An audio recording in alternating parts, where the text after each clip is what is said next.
Alright, the other shadow is called a ray trace shadow. Okay, you can either use this one or this one. You can't use both together. If we go back to mental ray,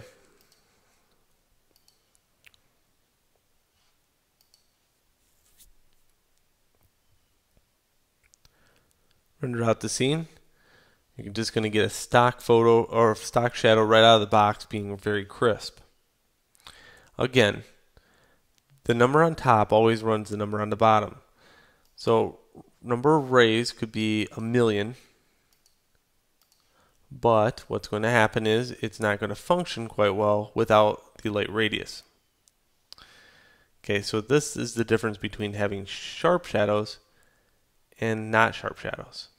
And this is what's cool about this is they're going to be sharp here and they're going to be dull in the background.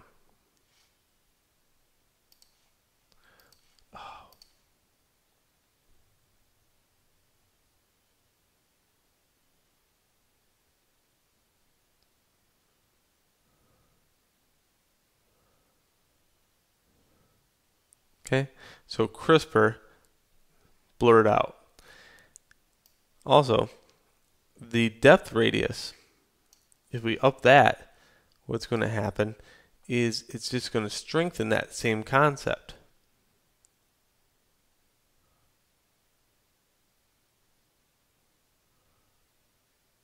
Okay, sharper, blurred.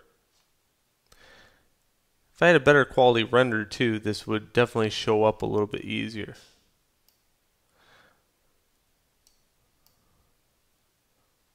Okay, these things add to the actual render time.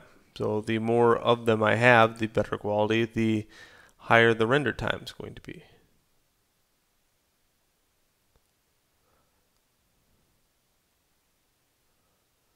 And those laws will start getting a little bit iffy.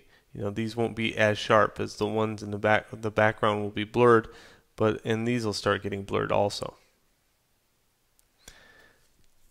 Good. Ray tracing shadows are probably my favorite. They're very accurate. I like adjusting the ray trace a lot better than the actual this one right here, the depth map, because this is running off pixel and map technology, and this is running off a more vector approach to shadows.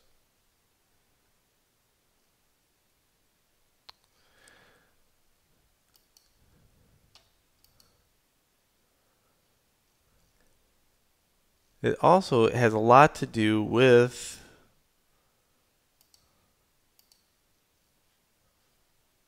I'll get to it here. Ray tracing. Notice that these are set with ray trace shadows come ray tracing. So as long as these are set, you should be fine.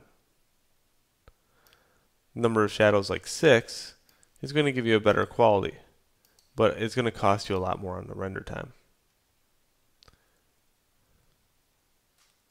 And that's what it's all about, is the render time. How long does it take to actually render something? And here's a neat little workflow that you can do to test out your tweaks. If I go in here to the actual render window, I can say keep image. Okay. When I keep image, now what I can do is maybe rank these down and go back in here and render it again. This is perfect for a new student trying to learn how to manipulate shadows within a scene. In order to see both of them, I just go like this. So this is my render before, this is my render after. Okay. And you can do that across the board. You can change rendering, you can change lighting information, everything. Another thing that's very interesting to know is if you IPR. Let's say I IPR something. I can now click and drag a section in here, and it will start rendering that. I can go into this scene right here, zoom out, grab my light, move it around, and it will update the IPR down here. Now, the faster your video card is or memory, it has a lot to do with the render time, however. Also, everything that I adjust over here, if I adjust the light radius all the way up,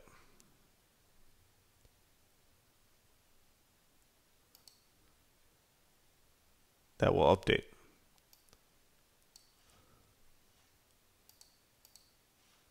Okay, very cool.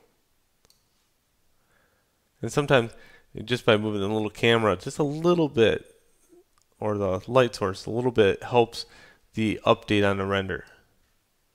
Some of these attributes are a little touchy and they won't update the render. So usually what I'll do is just wiggle the light just a little bit. So that's a cool workflow, and I wanted to show you the ray trace shadows and how they work.